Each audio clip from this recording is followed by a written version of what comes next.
J'étais brisée, vide et sans espoir. Ta grâce m'a trouvée, m'a restaurée. Je n'ai rien à moi, mais tel que je suis, tu me libères, tu me libères. Grâce infinie de notre Dieu qui un jour m'a sauvé. Oh, j'allais errant de lieu en lieu quand tu m'as retrouvé. Et maintenant je vois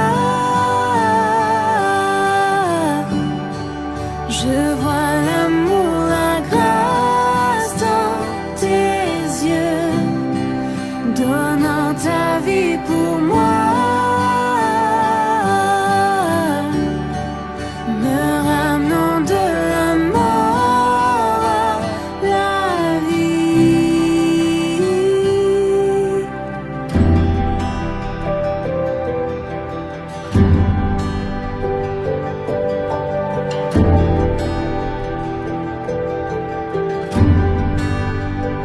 Tu prends nos échecs, tu prends nos faiblesses, tu places ton trésor dans des vases d'argile.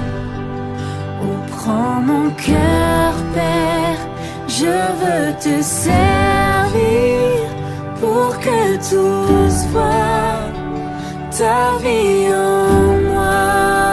Oh, grâce infinie de notre Dieu qui un jour m'a sauvé. Oh, j'allais errant de lieu en lieu quand tu m'as retrouvé. Et maintenant je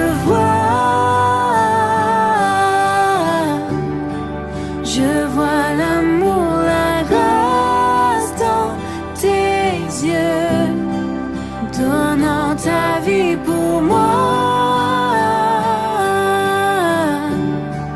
me ramenant de la mort à la vie.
Si la lune me glace et le soleil menace, créateur des étoiles, mon secours est en toi. Si mes larmes ruissellent et que mon pas chancelle, créateur de la terre, mon secours est en toi.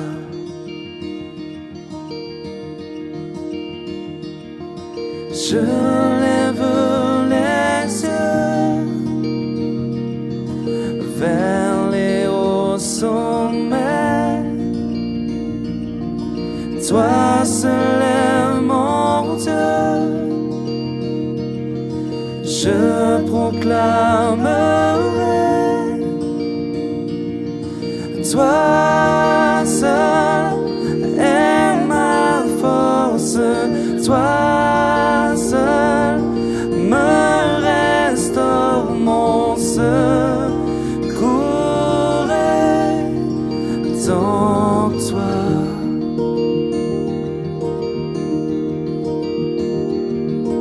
Toujours tu me portes, jamais tu ne dors, mon secours est en toi.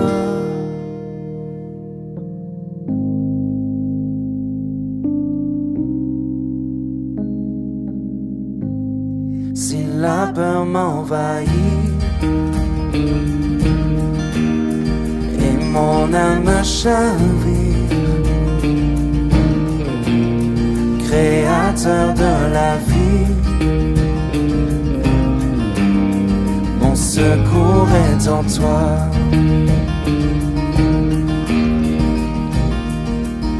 Je lève les yeux vers les hauts sommets. Toi seul est mon Dieu. Je proclamerai. Toi seul est ma force.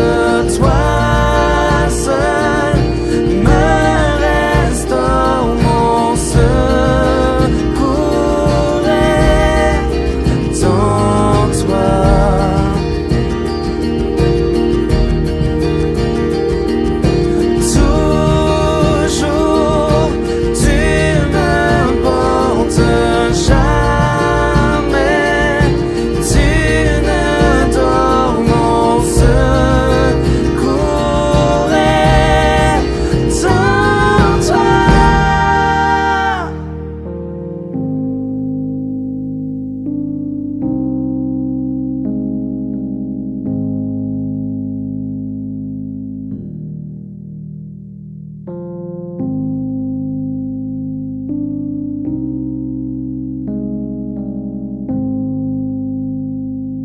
Ta victoire, mon espoir, ton chemin, mon destin, ton salut, mon refuge, tout est en toi. Ta victoire, mon espoir, ton chemin, mon destin, ton salut, mon refuge, tout est en toi.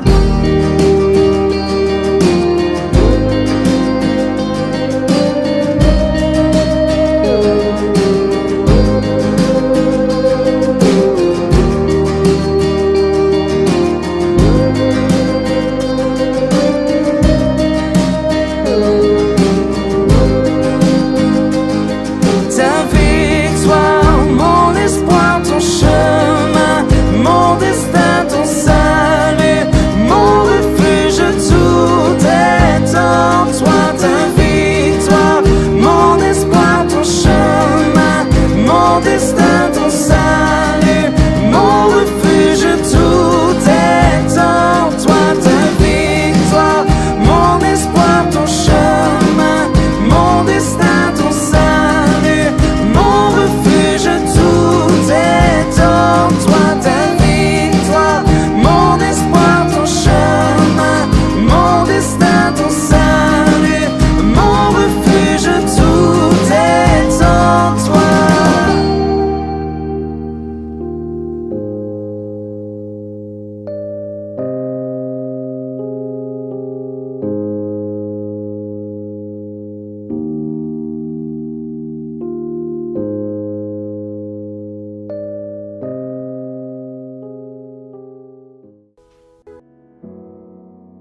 Quand le vol de la tempête vient assombrir ton ciel bleu, au lieu de baisser la tête, compte les bienfaits de Dieu.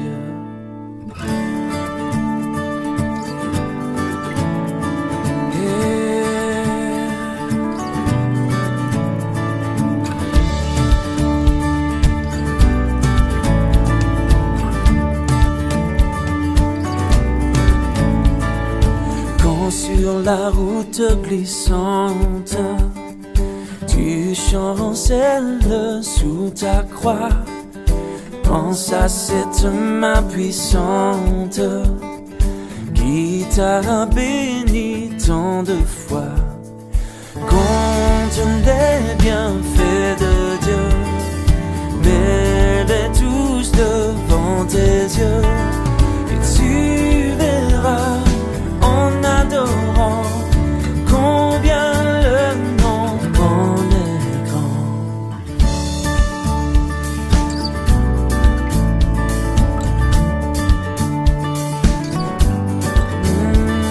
Si tu perds dans le voyage plus d'un cher et doux trésor, pense au divin héritage qui là-haut te reste encore.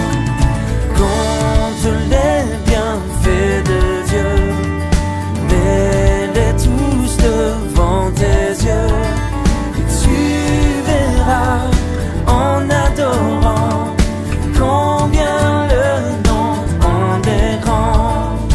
Compte les bienfaits de Dieu, mets-les tous devant tes yeux, et tu verras en adorant combien le nom en est grand.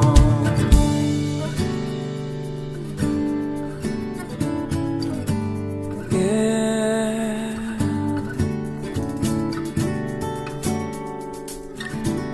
Compte les bienfaits.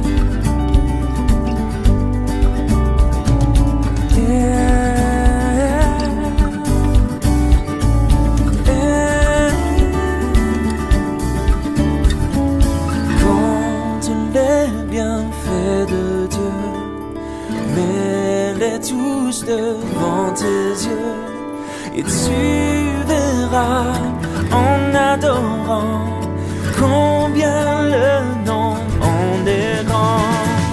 Compte les bienfaits de Dieu, mets-les tous devant tes yeux, et tu verras en adorant combien le nom en est grand.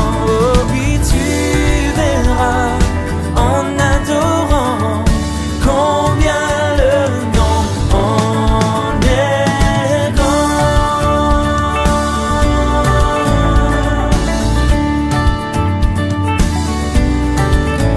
Compte les bienfaits, compte les bienfaits de Dieu.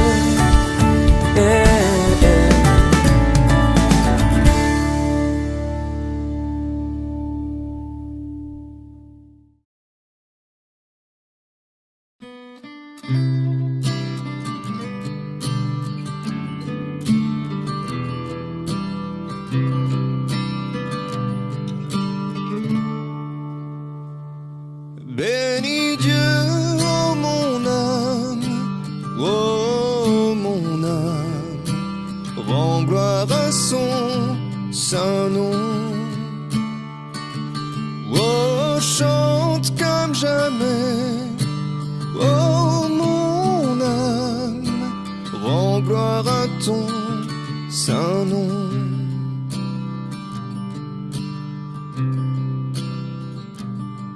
Voici l'aurore, l'aube d'un nouveau jour. Pour toi, chant doit s'élever devant ce qui m'attend et ce qui pourrait arriver. Qu'à la fin du jour je te chante encore. Bénis Dieu, oh mon âme, oh mon âme, rends gloire à son saint nom. Oh, chante comme jamais, oh mon âme, rends gloire à ton saint nom.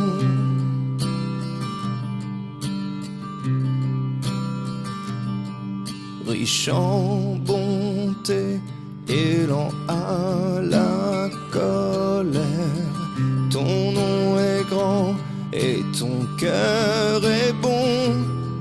Je ne cesserai de chanter tes bontés. J'ai des milliers de raisons pour louer. Bénis Dieu, oh mon âme, oh mon âme, rends gloire à son saint nom. Oh, chante comme jamais, oh mon âme, rends gloire à ton saint nom.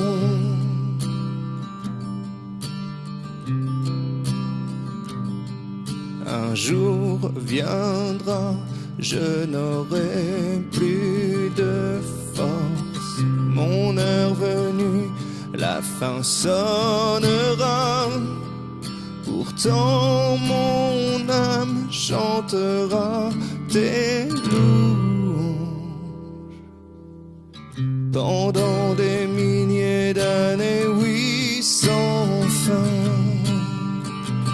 Bénis Dieu, oh mon âme, oh mon âme, rends gloire à son saint nom. Oh, chante comme jamais, oh mon âme, rends gloire à ton saint nom.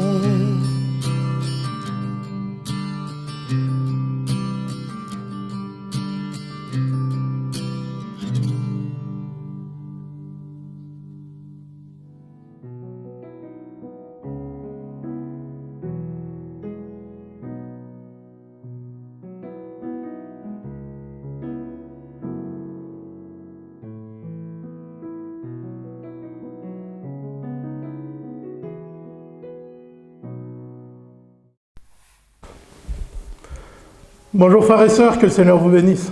C'est encore une grâce pour moi de partager la parole de Dieu avec vous, la pensée de Dieu, que c'est en tout cas ce que le Seigneur a mis dans mon cœur aujourd'hui. Et voilà, aujourd'hui j'aimerais parler de la marche avec Dieu. Comment marcher avec Dieu? Quelles sont les étapes pour un chrétien, pour une chrétienne, lorsqu'elle a accepté le Seigneur Jésus? Quelles sont les étapes nécessaires à la marche avec Dieu? Et pour ce faire, je vais mettre en lumière deux étapes principales. La première est, il y a le moment de la conversion ou de la repentance, un moment de rencontre, de face à face avec Dieu. Parce que si je veux marcher avec Dieu, il faut qu'il y ait un premier contact entre Dieu et moi. Et ensuite, il va y avoir la phase de la prise de conscience ou de la conscience de la présence de Dieu avec moi. Donc il y a la conversion ou la repentance, et puis la conscience, la prise de conscience de la présence de Dieu avec moi. Et de mon point de vue, il y a ces deux étapes qui sont fondamentales pour qu'un homme ou une femme puisse marcher côte à côte avec le Seigneur, main dans la main avec le Seigneur et aller dans les projets de Dieu. Donc je vais parler premièrement de la conversion. Et à titre d'exemple pour tout ce sujet de cette marche avec Dieu, il y a un homme qui est appelé le père de la foi, Abraham dans la Bible, qui va apprendre à marcher avec Dieu. Et j'aimerais qu'on prenne son exemple pour nous aider au travers de ce qu'il a vécu, au travers de ce qu'il a expérimenté, on puisse tirer un enseignement pour nous-mêmes. N'est-ce pas? L'apôtre Paul va dire que ces choses sont arrivées aux anciens afin de nous servir d'exemple pour nous instruire et nous enseigner. Donc on va prendre l'exemple d'Abraham et on va voir comment est-ce que Abraham a commencé à marcher avec Dieu. Abraham, qui est le père de la foi, est-ce qu'il a toujours connu le Seigneur? Est-ce qu'il a toujours marché avec Dieu? La réponse est non. Et la Bible est très claire là-dessus. La Bible ne cache pas cette vérité. Et Abraham a commencé à rencontrer Dieu à l'âge de 75 ans. Donc ça veut dire que depuis sa naissance jusqu'à 75 ans, Abraham n'a jamais connu Dieu. Et Abraham était un adorateur d'idoles. On va lire ensemble, si vous le voulez bien. Donc on va aller dans Josué au chapitre 24, à partir du verset 2. Dans Josué, chapitre 24, verset 2, voici ce que la Bible nous dit sur Abraham. Il dit, « Ainsi parle l'Éternel, le Dieu d'Israël, vos pères, Térak, père d'Abraham, et père de Nacor, habitaient anciennement de l'autre côté du fleuve, et ils servaient d'autres dieux. Je pris votre père Abraham de l'autre côté du fleuve, et je le fis parcourir tout le pays de Canaan. » Donc, Dieu nous dit, voilà, Abraham, donc fils de Térak, ne connaissait pas Dieu, vivait dans l'idolâtrie. Il ne savait pas qui était le vrai Dieu. Et cela est encore repris dans Genèse au chapitre 11, à partir du verset 31. Genèse, chapitre 11, à partir du verset 31. Voici ce que la Bible dit. « Térak prit Abraham son fils et Lot, fils d'Aran, fils de son fils, et Sarai, sa belle-fille, femme d'Abraham, son fils. Ils sortirent ensemble d'Ur en Chaldée pour aller au pays de Canaan. Ils vinrent jusqu'à Charan et ils y habitèrent. Tous les jours de Térak furent de 205 ans et Térak mourut à Charan. » Donc, on voit que c'est Dieu lui-même, c'est Dieu qui est venu trouver cette famille pour sortir cette famille de l'idolâtrie qui était la religion de l'époque. C'était ce qui se pratiquait à l'époque dans cette région de Mésopotamie. Il y avait le culte de Moloch à l'époque, si je ne me trompe, et c'était un culte qui était très violent et qui allait même jusqu'à des sacrifices humains, parce qu'on jetait des enfants, on jetait des jeunes gens, des jeunes filles dans le feu pour adorer cette idole. Et donc Abraham pratiquait ces choses-là. Abraham était dans ces choses. Vous savez, on va même voir que l'ultime épreuve d'Abraham, ça va être aller jusqu'au sacrifice de son fils. Donc c'était quelque chose qu'Abraham pouvait comprendre. Aujourd'hui, si Dieu vient nous voir et nous dit « Vas-y, sacrifie-moi ton fils », pour nous, ça va être quelque chose d'absolument abject. Comment est-ce que Dieu peut me demander ça? Comment un Dieu bon peut me demander ça? Mais à l'époque d'Abraham, c'était quelque chose qui se concevait, que pour adorer Dieu, en tout cas celui qui pouvait considérer comme Dieu, on pouvait aller jusqu'à un sacrifice humain. Et donc, voilà, c'est ce que pratiquait Abraham. Et il va se passer quelque chose dans la vie d'Abraham. Il va y avoir à un moment donné la rencontre avec Dieu. La rencontre avec Dieu. Alors, voilà, c'est ce qui va nous introduire dans notre première partie. On va parler de la rencontre avec Dieu ou le moment de la conversion. La conversion.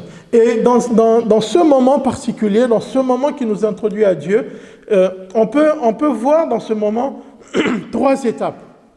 Au moment de la conversion, on peut voir 3 étapes. Lorsque quelqu'un, un homme ou une femme est confronté à Dieu pour la première fois, il va se dessiner 3 étapes dans sa vie.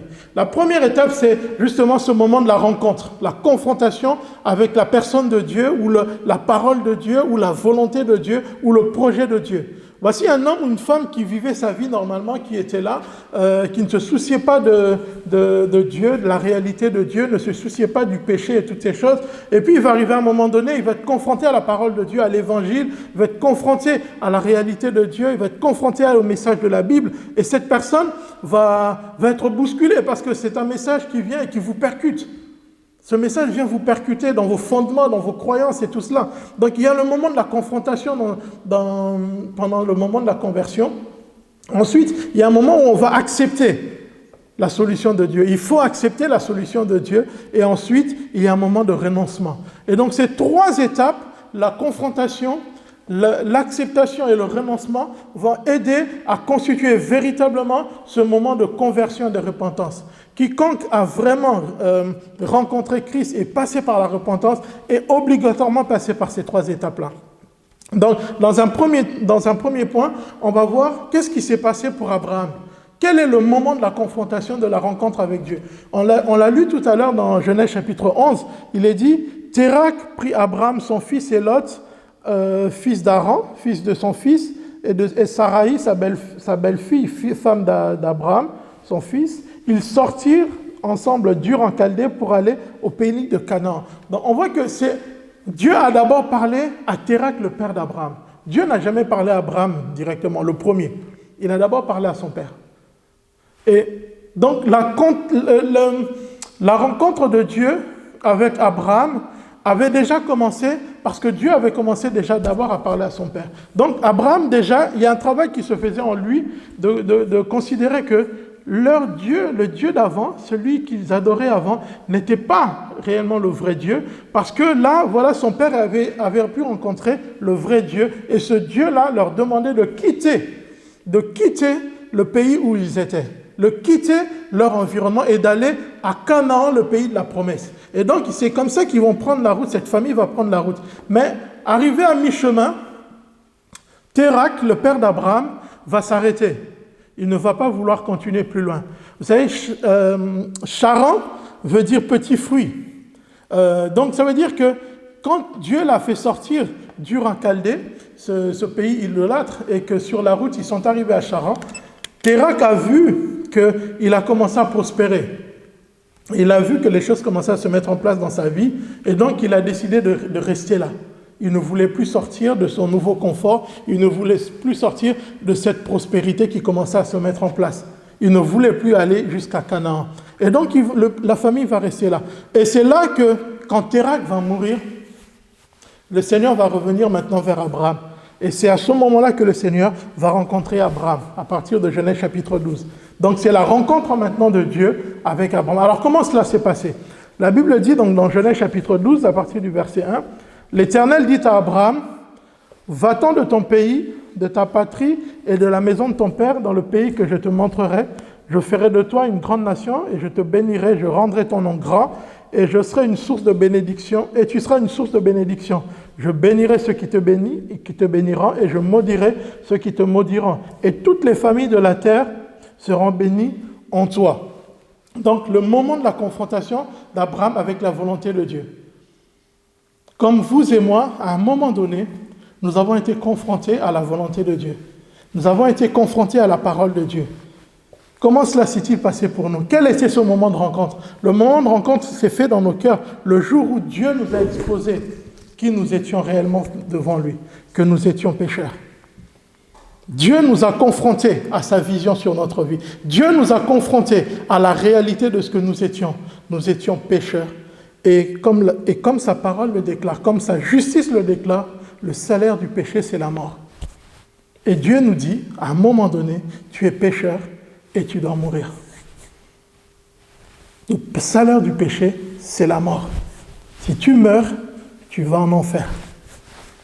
C'est un moment qui peut être bouleversant pour certains, choquant pour d'autres. Parce que j'ai toujours vécu ma vie, je n'ai jamais eu cette question de péché monter dans mon cœur, j'ai toujours fait ce qui me plaisait. Et voilà, je m'intéresse à Dieu, je veux connaître Dieu, je veux aller vers Dieu. Et Dieu, au moment de la rencontre, Dieu vient me dire, je suis saint, tu es pécheur. Et le salaire du péché, c'est la mort. C'est la même chose. Abraham était là, il avait commencé à jouir de cette prospérité qui était là. Son père est mort et c'est lui qui est l'héritier de toutes ces choses. Et Dieu vient le voir, il lui dit, Abraham, tu dois sortir maintenant d'ici.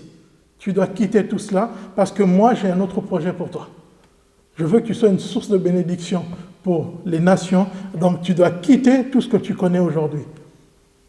Aujourd'hui, nous pouvons lire cela facilement. On se dit, oui, ça s'est passé. On a l'impression que ça s'est passé en claquant des doigts. Non, frères et sœurs, et vous savez mieux que moi, quand Dieu vient nous parler, parfois ce sont des longs palabres. Parfois ça prend du temps. On ne se décide pas comme ça. Parce qu'il y a des intérêts qui sont en jeu. Parfois il y a nos intérêts qui sont en jeu. Comment est-ce que je peux me regarder comme quelqu'un qui mérite la mort parce que je mérite l'enfer parce que je suis un pécheur? Ce n'est pas facile, toutes ces choses. Mais c'est crucial parce qu'il y a toujours, avant de marcher avec Dieu, je dois être confronté à Dieu. Je dois être confronté à Dieu. Et ensuite, toujours dans cette confrontation, il y a le moment de l'acceptation. À partir du verset 4, la Bible dit que Abraham partit comme l'Éternel le lui avait dit, et Lot partit avec lui. Abraham était âgé de 75 ans lorsqu'il sortit de Charan. Donc, on voit que Abraham va accepter. Il va accepter et il va prendre sa femme, il va prendre son neveu avec lui et il va partir. Et il va partir. Qu'est-ce qui s'est passé pour chacun d'entre nous? La Bible nous dit qu'à un moment donné, quand Dieu est venu nous confronter, nous parler de notre état de péché, en même temps, Dieu nous a présenté un sauveur. Dieu nous a présenté un Seigneur qui est venu, lui qui est venu pour prendre nos péchés et prendre notre condamnation. La mort qui nous était destinée, c'est lui qui veut la prendre. Et donc Dieu me demande, voilà, je te présente la réalité de ta vie, mais je te présente également un sauveur. Si tu acceptes ce sauveur, tu ne mourras plus, parce que ton péché sera pardonné. Je dois l'accepter. Je dois l'accepter. Je dois accepter ce que Dieu m'a donné. Tout ça, c'est ça le processus de la conversion. Donc, il y a la présentation de la réalité de ma situation, et puis il y a la solution que Dieu m'apporte. Mais Dieu me dit, je ne peux pas t'obliger à l'accepter.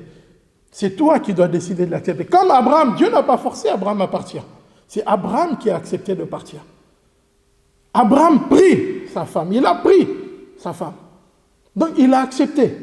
Et ils sont sortis. Et qu'est-ce qui va se passer? Quand on lit la suite, on voit qu'il est dit, Abraham prit Sarai, sa femme, et Lot, fils de son frère, avec tous les biens qu'il possédait et les serviteurs qu'il avait acquis à Charan, ils partirent pour aller dans le pays de Canaan, et ils arrivèrent au pays de Canaan. Donc, voilà, quand Abraham accepte ce projet de Dieu, en même temps, il renonce aussi à quelque chose. Il renonce au territoire où il était. Il renonce à la vie qu'il avait. Il renonce à cette prospérité qui était là. Bien sûr qu'il était déjà riche et il va prendre tout ce qui est à lui. Mais il aurait pu être encore plus riche s'il était resté. Il aurait pu demeurer dans cet endroit et prospérer encore plus. Mais il va accepter, il va renoncer à ce gain pour lui. Pourquoi? Parce qu'il a saisi dans son cœur que Dieu lui a un projet pour sa vie. Et il est parti. Et c'est la même chose. Et c'est là aussi maintenant où j'aimerais insister dans ce processus de conversion, le renoncement à notre propre vie. Regardons ensemble ce que la Bible nous dit dans 2 Corinthiens au chapitre 5. 2 Corinthiens chapitre 5 à partir du verset 14. 2 Corinthiens chapitre 5 à partir du verset 14. Il est dit ceci: car l'amour de Christ nous presse, parce que nous estimons que si un seul est mort pour tous, tous donc sont morts, et qu'il est mort pour tous, afin que ceux qui vivent ne vivent plus pour eux-mêmes, mais pour celui qui est mort et ressuscité pour eux. Donc la Bible me dit ceci, que ce sauveur qui est mort pour moi, ce sauveur qui a pris ma place, ce sauveur qui a pris mes péchés, s'il est mort pour moi, si lui est mort, Dieu considère que lui qui est mort, donc moi aussi je suis mort. Si un seul est mort pour tous, aux yeux de Dieu, tous sont donc morts. Ça veut dire que par la mort de Jésus, le prix de ma condamnation a été payé. Je n'ai pas besoin de mourir moi-même encore. Parce que si un seul Christ est mort pour tous, alors tous, donc nous tous qui croyons, nous sommes morts. Nous sommes morts face au péché, nous sommes morts face à la condamnation. La justice de Dieu a été accomplie et parfaitement. Nous devons comprendre. Mais la Bible continue, elle ne s'arrête pas là. Elle dit, afin que, ça veut dire le pourquoi il a fait. Afin que, pourquoi Christ est mort et nous tous nous sommes morts, afin que ceux qui vivent, toi et moi, nous qui vivons, nous ne vivions plus, ne vivent plus pour eux-mêmes, mais ils vivent pour celui qui est mort et ressuscité pour eux. C'est ça la vraie conversion. La vraie conversion, c'est lorsque j'ai accepté Jésus et que désormais, je vis pour Christ et non plus pour moi-même. Frères et sœurs, vous voyez, c'est là où aujourd'hui, beaucoup d'entre nous, nous avons du mal à vivre cette réalité. Nous voulons marcher avec Dieu. Nous voulons voir les œuvres de Dieu. Nous voulons faire la volonté de Dieu. Mais nous vivons toujours, pour beaucoup d'entre nous, nous vivons pour nous-mêmes. Nous vivons pour nos propres intérêts. Nous vivons pour nos désirs. Nous vivons pour nos projets. Nous vivons pour des ambitions. Nous vivons pour ceci ou pour cela. Nous vivons pour nous-mêmes. Or, nous oublions une chose. Dieu dit, vous êtes morts. Ça veut dire que tes projets, tes ambitions sont morts. Et si tu vis pour moi. On retrouve tout ce que Jésus dit dans sa parole. Si quelqu'un veut me suivre, il faut qu'il renonce à lui-même. Il faut qu'il renonce à lui-même.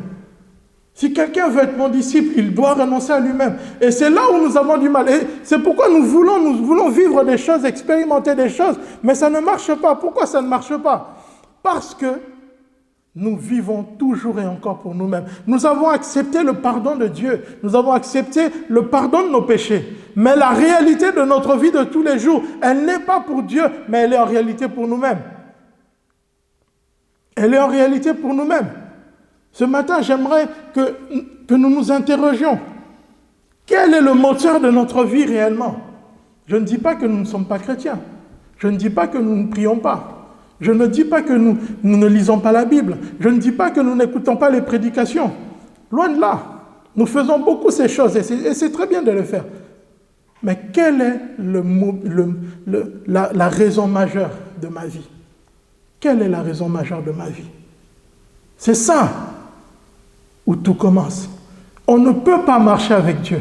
On ne peut pas aller loin avec le Seigneur si nous n'avons pas expérimenté une vraie conversion, une réelle repentance. On ne peut pas aller plus loin avec Dieu.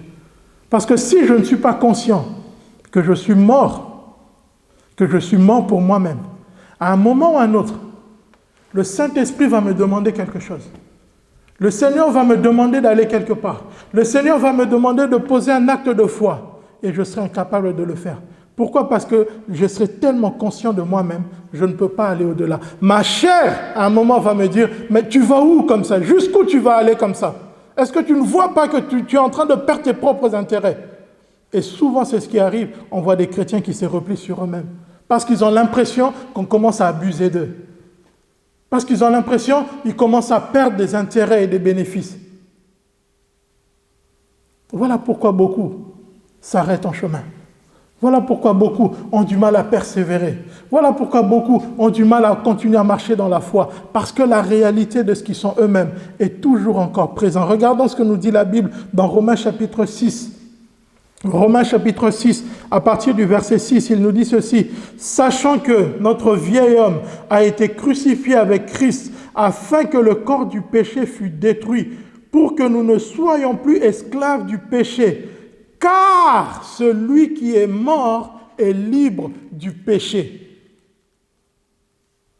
Celui qui est mort est libre du péché. Frères et sœurs, la victoire sur le péché est fondée sur l'œuvre de Jésus-Christ à la croix, sur la réalité de la crucifixion de notre vieil homme.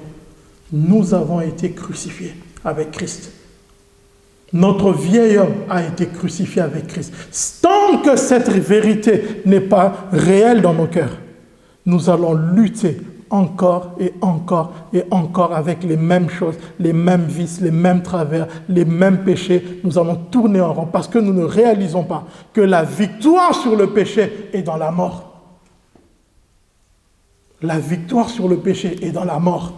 C'est pourquoi Dieu a crucifié notre vieil homme, afin que nous soyons morts pour le péché. Mais il nous a ressuscités avec Christ, afin que nous vivions pour lui et par lui. C'est pourquoi aujourd'hui, beaucoup considèrent ce verset comme un slogan. Quand l'apôtre Paul dit « Ce n'est plus moi qui vis, mais c'est Christ qui vit en moi », ce n'est pas un slogan. C'est la réalité de ce que Dieu a fait pour chacun d'entre nous. Ce n'est plus nous qui vivons, mais c'est Christ qui vit en nous. Mais cette réalité, cette vérité est comme voilée pour nous. Et nous avons du mal à entrer dans cette vérité-là. Alors ce matin, la première question, toi qui comme moi aujourd'hui veux marcher avec Dieu, cette première étape de la conversion, où est-ce que tu en es réellement avec le Seigneur? Est-ce qu'il y a eu cette confrontation avec Dieu? Je pense que oui. Est-ce qu'il y a eu à un moment cette acceptation du Seigneur Jésus? Je crois que oui. Sinon tu ne serais pas là en tant que chrétien, en tant qu'enfant de Dieu. Et pour celui pour qui c'est la première fois, ou ce sont les premières fois qu'il est confronté à Christ, voilà, le Seigneur dit, je suis le Sauveur et le Seigneur. Accepte Jésus dans ta vie.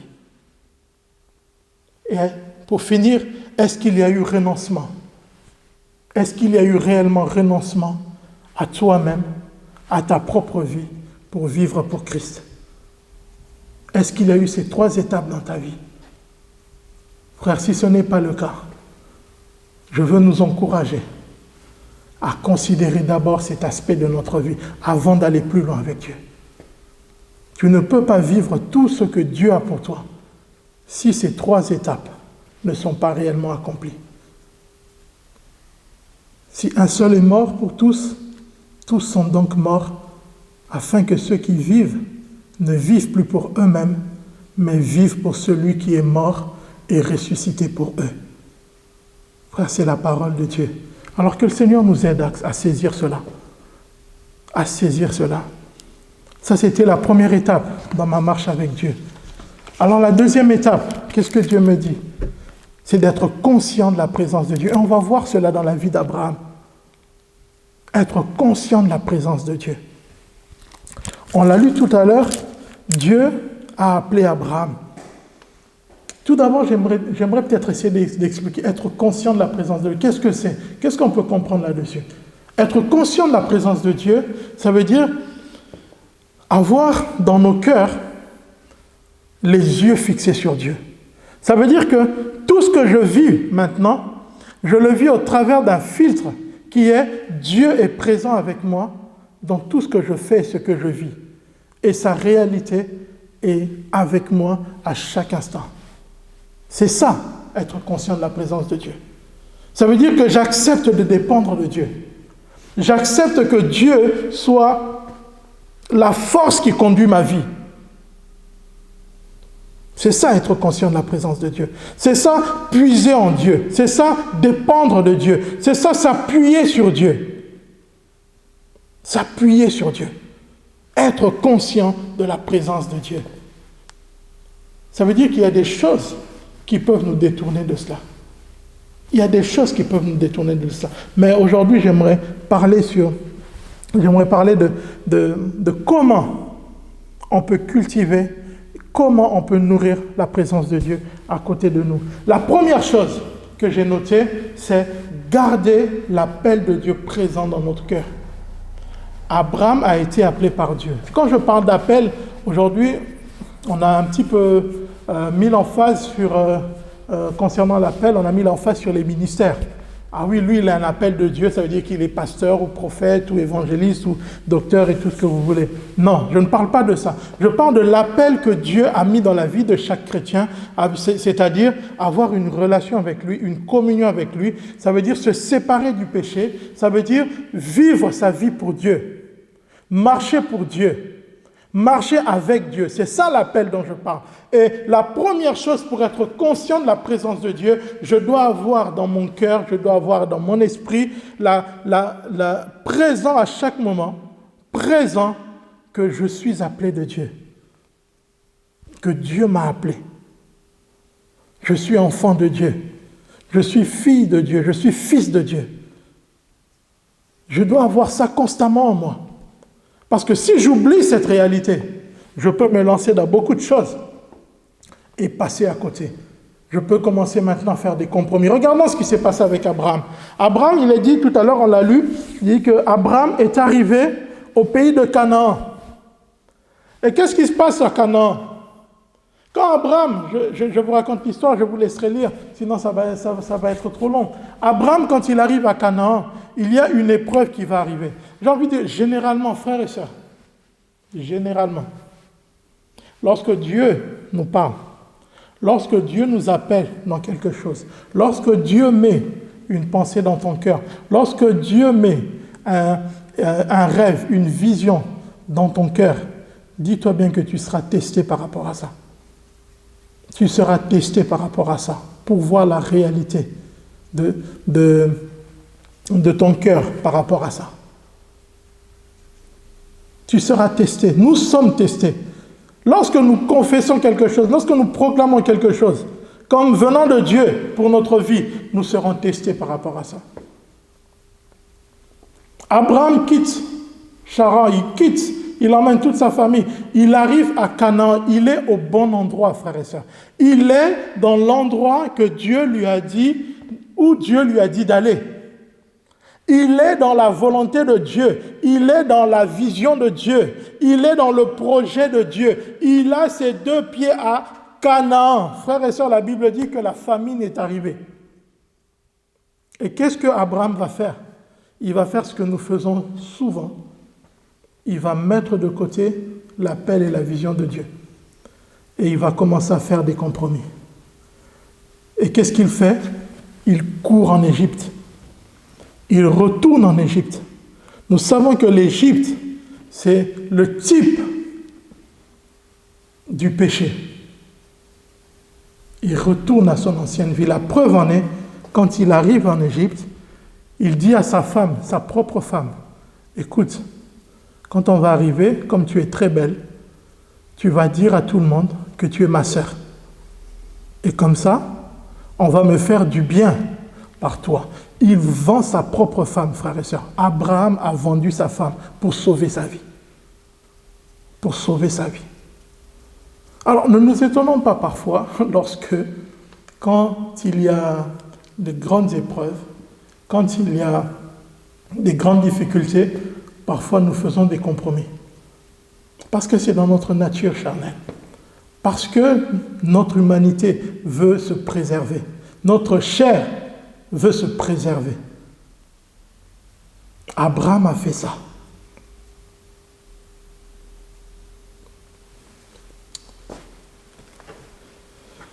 Quand vous voyez arriver dans votre vie, quand je vois arriver dans ma vie certains compromis, un certain laisser-aller, certaines choses qui ne devraient pas être, qu'aujourd'hui je commence à retrouver, des habitudes qui commencent à reprendre place, des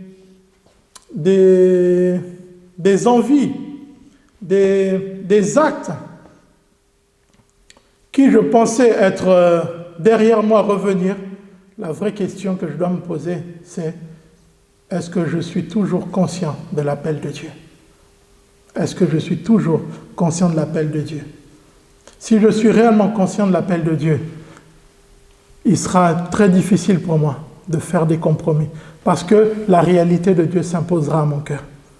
Abraham avait mis en oubli cet appel et il est tombé dans le compromis. Alors, Dieu va faire quelque chose. Le Seigneur, comme il aime son Fils, et comme il nous aime, Dieu va intervenir, Dieu va ramener Abraham, il va ramener Abraham à Canaan, mais pendant ce temps, pendant un certain temps, 10 ans à peu près, Dieu va comme ne pas se manifester à Abraham, et Abraham va vivre dans cette situation un petit peu sans aucune autre révélation particulière de Dieu, mais il va tenir bon. Il va tenir bon. Il va tenir bon à Canaan. Et la même chose est vraie pour nous. Lorsqu'on se rend compte que, voilà, je suis là, je suis dans la volonté de Dieu, mais il ne se passe rien de particulier. Dieu, le Seigneur, ce qu'il attend de moi, c'est reste là. Il n'y a pas de fruit, je comprends. Je peux comprendre ta frustration. Abraham était frustré, on va le voir tout de suite, il va exprimer sa frustration. Abraham était là, il était tiraillé, il y avait des choses qui se passaient en lui qui étaient dures. Mais il y a une chose que le Seigneur va mettre devant Abraham, qui aujourd'hui peut être pour nous aussi un signe de la part de Dieu, un moyen d'encouragement. Dieu va faire qu'à un moment donné, le Seigneur, pour aider Abraham à franchir l'étape supérieure, à entrer dans la deuxième saison de sa vie, qu'est-ce qu'il va faire? Il va présenter à Abraham Melchisédek. Melchisédek est cet homme, ce roi qui s'est présenté à Abraham, juste avant que Abraham ne franchisse le pas et atteigne une autre dimension de sa vie. Dieu va lui présenter un homme, un roi qui s'appelle Melchisédek, roi de Salem. Cet homme va venir voir Abraham avec deux choses. La Bible dit qu'il vint avec du pain et du vin. Et les commentateurs de la Bible, et même dans Hébreu, ce Melchisédek nous est présenté comme étant le Seigneur Jésus, une manifestation du Seigneur Jésus qui vient avec le pain et le vin. Et ce signe, ce symbole nous rappelle la Sainte Seine. Donc, il vient avec l'œuvre de la croix. Il vient voir Abraham, et Abraham va prendre ce repas, va prendre ce pain avec lui, et Melchisédek va présenter à Abraham une dimension de Dieu que Abraham ne connaissait pas, le Dieu tout haut, le Dieu très haut. Abraham ne connaissait pas ce nom de Dieu. Mais lorsqu'il est entré dans cette relation avec Dieu, au travers de ce que Melchisédek va apporter, Abraham va découvrir encore une autre dimension de Dieu. Et quand on lit plus tard, la Bible dit que, à partir du chapitre 15, il dit « Après ces événements, la parole de l'Éternel fut adressé à Abraham dans une vision, et Dieu dit à Abraham, ne crains point, je suis ton bouclier et ta récompense sera grande. »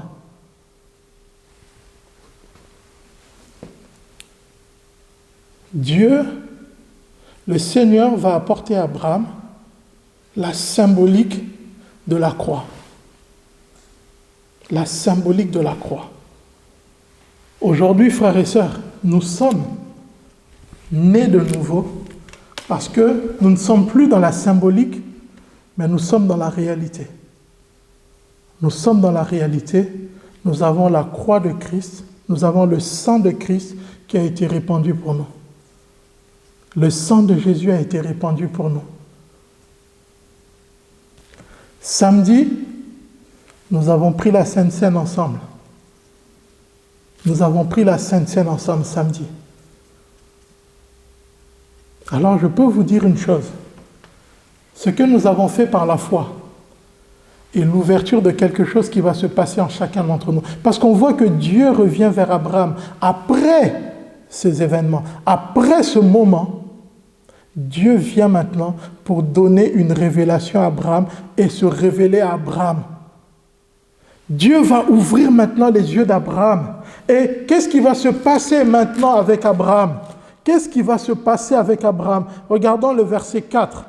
Alors la parole de l'Éternel lui fut adressée ainsi. Ce n'est pas... Parce qu'Abraham avait ses préoccupations. Je vous ai dit, il était préoccupé pendant tout ce temps où Dieu ne lui parlait pas. Bien qu'il soit revenu à Charan, bien qu'à Canaan, il est revenu dans le plan de Dieu, mais Dieu ne lui parlait pas. Et il était frustré. Et quand Dieu vient lui parler, il dit, mais tu vois, je suis là, je n'ai pas d'héritier, je vais mourir. Qu'est-ce qu'on va faire? Tu m'as dit que je serai le père d'une multitude, je serai la source, voilà, je vais bénir les nations. Mais regarde, je n'ai personne, je n'ai pas d'héritier. Et il dit que mon serviteur qui va hériter de moi, mais comment, je ne comprends pas, qu'est-ce qui se passe? Et là, la parole de l'Éternel va lui être adressée. Ce n'est pas lui, ce n'est pas ton serviteur qui sera ton héritier, mais celui qui sortira de tes entrailles sera ton héritier.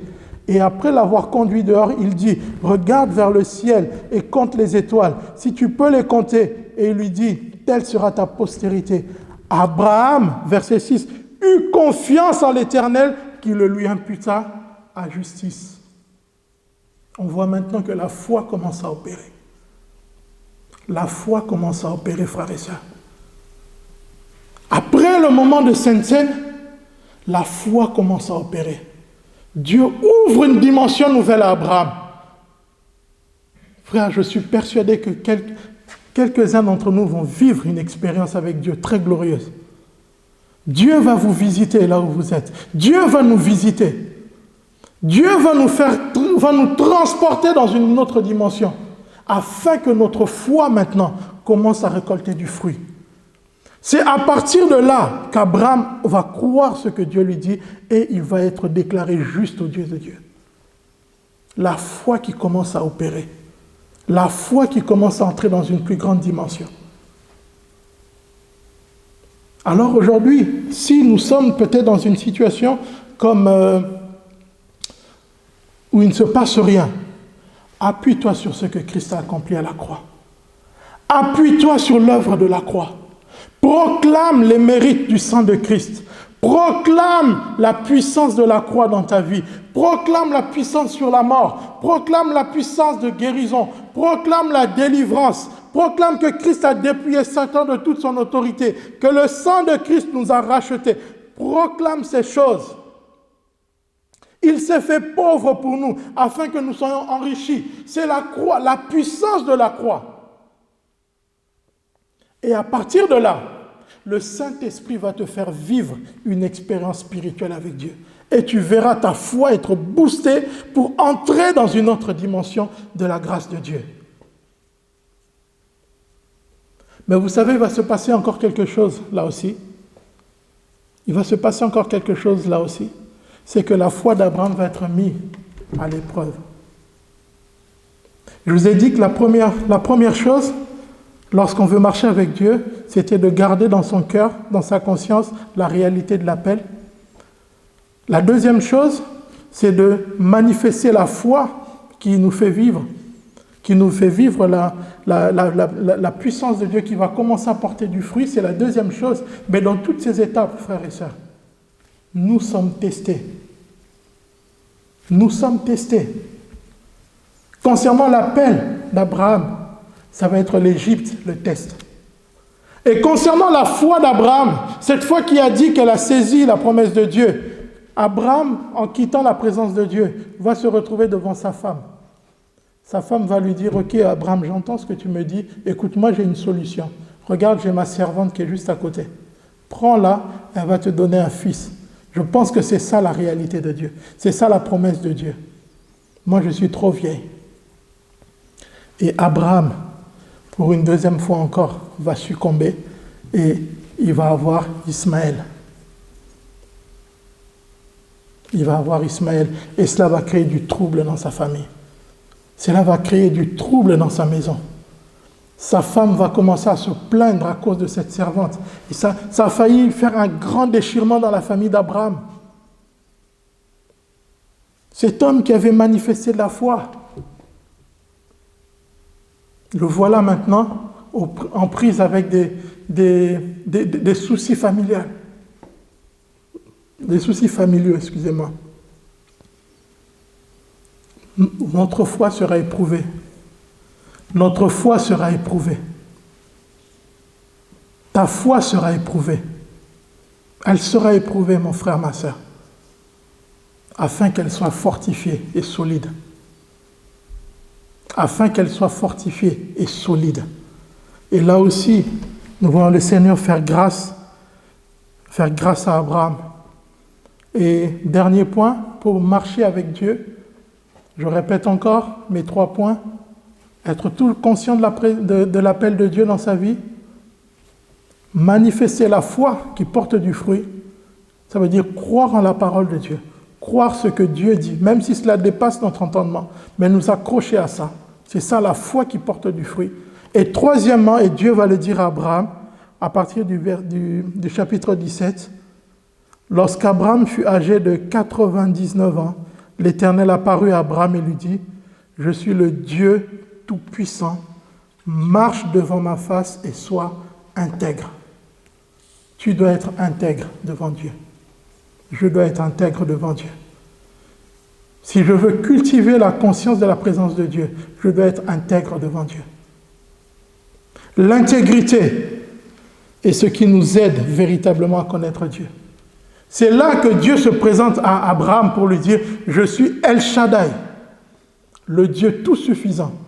Je n'ai pas besoin que tu m'aides pour accomplir mes promesses. Je n'ai pas besoin de ta contribution. Je me suffis à moi-même pour accomplir ce que je t'ai promis. Je me suffis à moi-même, Abraham. Sois intègre devant moi et tu verras qui je suis, que je suis El Shaddai. » Vous voyez, aujourd'hui, nous avons besoin d'expérimenter la puissance d'El Shaddai. Nous avons besoin d'expérimenter la puissance d'El Shaddai dans nos vies, dans nos différentes situations. Mais cette puissance ne peut être vécue, frères et sœurs, que dans l'intégrité devant Dieu. Nous devons être intègres dans ce que nous faisons devant Dieu. L'intégrité. L'intégrité va me garder de marcher devant la face des hommes. Ouais, Dieu lui dit, sois intègre et marche devant ma face. Parce que jusqu'ici, Abraham n'a pas marché devant la face de Dieu. Il a été appelé, ça fait 24 ans. Dieu l'a appelé. Mais Abraham a marché devant Lot. Il l'a emmené avec lui. Abraham a marché devant Sarah. Il a été dans l'incrédulité. Abraham a marché devant l'Égypte. Il a fait des compromis. Abraham va marcher devant Agar. Il a eu Ismaël. Maintenant, Dieu lui dit, marche devant ma face et sois intègre. Si tu es intègre, tu ne craindras pas les hommes. Si tu es intègre, tu ne craindras pas pour ta vie. Si tu es intègre, Dieu est ta provision. Il est El Shaddai. Le problème, vous voyez, ce sont des choses qu'aujourd'hui, malheureusement, en tant que chrétiens, parfois, nous ne cultivons plus. Nous nous appuyons toujours sur « oui, Dieu va faire, nous sommes la tête, non la queue, toutes ces choses ». C'est vrai, Dieu a promis ces choses-là. Mais ces choses ne se vivent, frères et sœurs, que dans l'intégrité devant Dieu. On ne se moque pas de Dieu. On ne se moque pas de Dieu. Marcher devant Dieu, ce n'est pas une question d'aller à l'église. Marcher devant Dieu, ce n'est pas une question de prier tous les jours et de jeûner. Ce n'est pas une question de lire la Bible ou pas. Marcher devant Dieu, c'est une question de cœur. Et un cœur qui marche devant Dieu est intègre. Est intègre devant sa face. L'intégrité. Alors quand je dis que je marche devant Dieu avec intégrité, ça veut dire que je reconnais qu'à partir de maintenant, que je sais que là où je suis, Dieu est là. Tout ce que je dis, Dieu m'entend. Tout ce que je fais, Dieu le voit. Et ma seule préoccupation est de l'honorer. Ma seule préoccupation est de l'honorer, de ne pas lui faire honte. De ne pas faire honte à mon Dieu. C'est la première chose. Quand Dieu dit à Abraham, et je vais m'arrêter là, nous allons incliner nos têtes. La première chose que Dieu dit à Abraham, donc quand il lui dit « marche devant ma face et sois intègre », il dit « j'établirai mon alliance entre toi et moi et je te multiplierai à l'infini ». Mon frère, ma soeur, l'intégrité dans nos cœurs, dans nos vies, fait que l'alliance que Dieu a scellée par le sang de Jésus-Christ opère avec puissance dans nos vies. Le sang de Jésus commence à opérer dans nos vies avec puissance et force à cause de l'intégrité de notre cœur. Il ne s'agit pas d'agiter, de crier « le sang de Jésus, je repens le sang de Jésus ». Ça ne marche pas comme ça. Ça ne marche pas comme ça. Ça ne marche pas comme ça. La preuve en est, tu cries, tu passes le sang, le sang, le sang. Qu'est-ce qui s'est passé de réel? Rien, absolument rien. Peut-être y a-t-il quelque chose à revoir dans notre manière de considérer Dieu, de considérer la présence de Dieu. Marche devant ma face et sois intègre. Sois intègre. L'intégrité. L'intégrité. Une valeur fondamentale pour marcher avec Dieu. Alors je conclus. En résumé, qu'est-ce que j'ai partagé avec vous ce matin? Voici comment marcher avec Dieu. Dieu me dit, si tu veux marcher avec moi, c'est une très bonne chose, mon enfant. Alors ce que j'attends de toi, c'est une véritable conversion. C'est la première chose. J'attends réellement de toi que tu te répandes et que tu vives maintenant ta vie pour moi. Tu as accepté Christ, tu as accepté mon verdict sur l'humanité, sur les hommes, que tous sont pécheurs et sont privés de ma gloire. Tu as accepté que le salaire du péché est la mort. Et aujourd'hui, tu as accepté Christ comme Seigneur et Sauveur, mais ce que je désire, plus que tout, c'est que maintenant tu vives pour moi. Tu renonces à toi-même. Alors là, déjà, nous avons franchi une étape. Et ensuite, Dieu me dit, maintenant, j'aimerais que tu sois conscient de ma présence. Alors, si tu es conscient de ma présence avec toi, à chaque instant, à chaque moment, si tu veux le faire, souviens-toi constamment de l'appel que j'ai sur ta vie, que je t'ai appelé, que je t'ai mis à part pour moi, que que tu m'appartiens. J'ai payé le prix. Christ a donné sa vie comme rançon pour te racheter et tu m'appartiens. Alors c'est l'appel que j'ai pour toi. Si tu es conscient de cela, tu ne feras pas de compromis. Tu ne feras pas de compromis dans ta vie. La deuxième chose, souviens-toi que tu dois marcher par la foi. Et c'est une foi positive, une foi qui marche et qui porte du fruit. Même dans l'épreuve de ta foi, garde le cap et sois persévérant. Parce que cette sorte de foi qui résiste aux attaques de Satan, cette sorte de foi qui est un bouclier face aux flèches de Satan, cette foi-là m'honore. Parce que sans la foi, tu ne peux pas m'être agréable. Alors mon fils, sois agréable à mes yeux avec la foi que tu as dans ton cœur. Et pour finir, si tu veux réellement vivre, expérimenter ma présence avec toi, sois intègre dans tout ce que tu fais. Sois intègre devant ma face. Alors là, tu vas connaître la réalité de marcher, de ce que c'est que marcher avec Dieu à chaque instant de sa vie. Alors je combattrai pour toi. Tes ennemis seront mes ennemis. Alors je serai ta provision. Ce qui manquera dans ta maison, je pourvoirai. Ce qui te manquera, je l'apporterai. J'ordonnerai à la bénédiction de te suivre. Tu ne connaîtras plus la disette, tu ne connaîtras pas le manque. Tu seras dans la prospérité que j'ai prévue pour toi. Toutes les grâces que j'ai préparées pour toi, toutes ces bénédictions spirituelles dans les lieux célestes vont arriver et entrer dans ta vie, dans ta maison. Et tu sauras ce que c'est que habiter et vivre dans la présence du Prince de paix, de Jésus-Christ, celui qui garde, qui guérit, qui restaure. C'est cela, marcher avec moi, mon fils. Tes forces seront renouvelées à chaque instant. Et tu vivras longtemps. Parce que c'est lui qui nous fait vivre. C'est Dieu, c'est le Seigneur qui nous fait vivre longtemps. Voilà, frères et sœurs, j'aimerais maintenant nous inviter à quelque chose. Nous allons incliner nos têtes et prendre un petit moment. J'aimerais que chacun prenne un petit moment et réfléchisse à sa vie. Qu'il réfléchisse à sa marche avec le Seigneur. Où est-ce que j'en suis ce matin?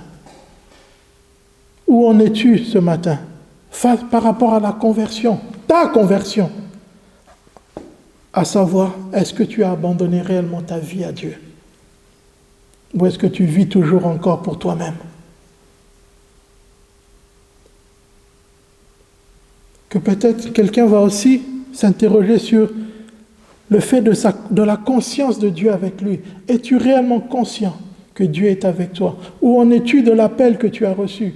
Où en es-tu avec ta foi? Et où en es-tu avec l'intégrité? Voilà, on va prendre quelques instants et chacun va parler au Seigneur dans son cœur. Et vous qui me regardez par YouTube, prenez le temps, priez, prenez le temps. Et vraiment que des prières se lèvent vers le Seigneur. Où est-ce que j'en suis avec toi, Seigneur?